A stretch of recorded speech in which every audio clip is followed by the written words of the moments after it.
Welcome back to Morning Light. Fanny Crosby is one of the most prolific hymn writers in American history, and she made a stop here in central Pennsylvania at a Harrisburg church in 1899. And Fanny Crosby befriended nearly every American president of her era. She became the first woman to speak in the United States Senate. In this week's Pennsylvania Faith Trails, I visited Zion Lutheran Church with musician Brian McGrady to pay tribute to a woman who defined gospel music for a generation. Every day, someone in the world is streaming or singing a hymn written by Fanny J. Crosby, the famous blind poet and author of some 8,000 hymns. Alan Jackson, Matthew West, and C.C. Winans are among the hundreds of gospel and country singers who brought her music to this generation. 109 years after she died, words to hymns like Blessed Assurance, To God Be the Glory, and Tell Me the Story of Jesus still help millions overcome anxiety and fear. In the summer of 1899, Fanny Crosby traveled to Harrisburg and historic Zion Lutheran Church. The front page of the Harrisburg Independent described the visit of one of the most popular personalities of the day. Never before in its history has the auditorium of Zion Lutheran Church been so crowded as it was last night when Fanny J. Crosby, the writer of some of the most beautiful hymns now in use, told the story of her eventful life. Chairs were placed in all of the aisles and inside the chancel rail of the pulpit, and the entrances and vestibule were filled with standing people. The large audience was hushed with anticipation as the blind woman rose and walked to the front of the pulpit, and during the address which followed, the closest attention was paid. She said that she felt early in life that God had chosen her as a special instrument for the accomplishment of His work. Fanny Crosby said blindness was the balance to her creative gifts.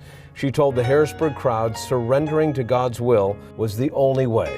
During the congregational singing that night, at least half of the audience sang her hymns by heart, no hymnals. Then a couple stepped forward to sing Blessed Assurance, ironically, a hymn filled with so many references to sight, watching and waiting, looking above, filled with His goodness, lost in His love.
Well, when Fanny Crosby's earthly life ended in February of 1915, she left behind a catalog of nearly 9,000 hymns, 1,000 poems, and 2 best-selling biographies, all while selling 100 million printed copies. That's amazing when you think about it. 9,000. Oh, my goodness. And to be blind to do it. Yeah.